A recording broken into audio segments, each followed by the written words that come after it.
What does it really mean to forget something? I mean, not just in our heads, but on our computers?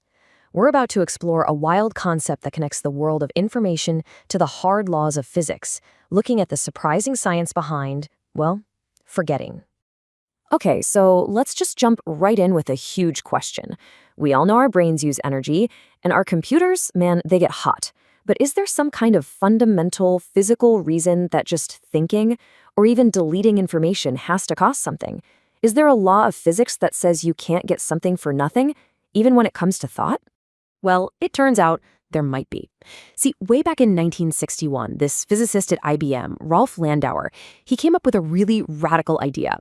He suggested that the simple act of erasing a bit of information, flipping a 1 to a 0, it isn't just a logical thing. Nope, it's a physical act that has an absolute can't-get-around-it minimum energy cost. Deleting that file, it's not free. So let's actually break this down. What is this cost of deleting? Okay, I know that definition sounds super dense, but the idea behind it is actually pretty straightforward. A logically irreversible action is just one you can't undo, right? So if I tell you that two numbers add up to 10, you have no way of knowing if it was 5 plus 5 or maybe 8 plus 2. That original information is gone.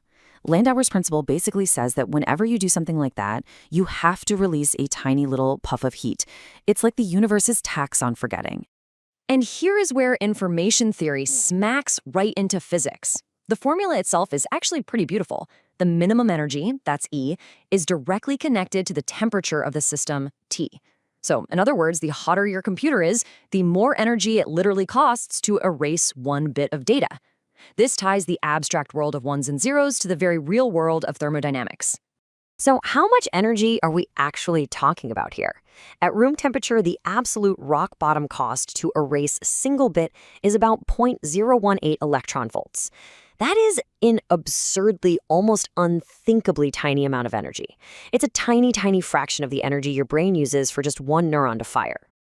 But now, check this out. This is what gives you some real perspective. If we say that tiny theoretical limit is a 1 on our scale, a modern computer, and this was back in 2012, used about 1 billion times that much energy for a single operation. That gap is just massive. It shows you how incredibly inefficient our tech still is compared to the fundamental limits of physics. For decades, this whole thing was just a theory. I mean, how could you possibly measure such a microscopic effect? Well, let's see how scientists finally managed to do it. The progress has been incredible. It wasn't until 2012 that physicists in France were able to actually measure that tiny puff of heat from erasing one bit. Just amazing. Then, in 2014, more experiments confirmed it. By 2016, they were getting ridiculously close to the limit, and by 2018, they even showed it happening in the quantum world at super cold temperatures. Science was finally catching up to the theory. But you know how it is with fundamental physics? It's never quite that simple.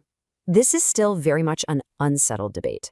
Yeah, despite all that experimental success, Landauer's principle isn't just accepted by everyone, no questions asked. There are critics who argue that the logic behind it is circular, that it kind of assumes what it's trying to prove. It's a really deep, ongoing conversation right at the intersection of physics and information theory. So here's the argument in a nutshell. On one side, supporters say, look, this is just a direct result of the second law of thermodynamics, the one that says disorder or entropy always goes up. When you erase information, you're making it more orderly, so that disorder has to pop up somewhere else, as heat. Simple.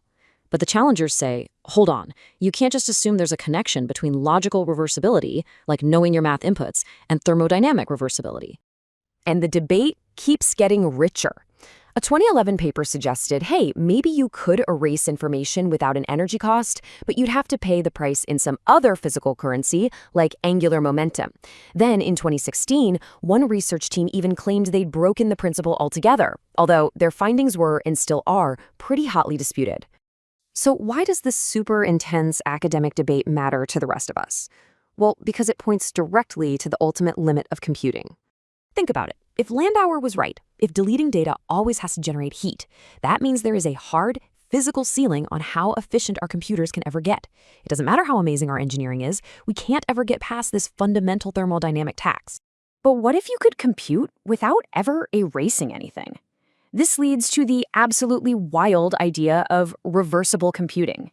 It's a theoretical kind of computer where no information is ever destroyed. You could run every single step backwards, which means you'd never have to pay Landauer's energy tax. It's a potential, though, a very distant loophole to get around this physical law. And that brings us to our final thought here, looking at what information itself truly is. Landauer's principle really forces us to stop seeing information as some abstract thing and start seeing it as something physically real, tied to the laws of the universe. Every single deleted email, every bit that gets reset, it adds a tiny, tiny little bit of heat to the cosmos. As we create more data than ever before in human history, are we running up against a fundamental energy bill for our entire digital world? That's a question that connects the smallest bit to the largest possible scales.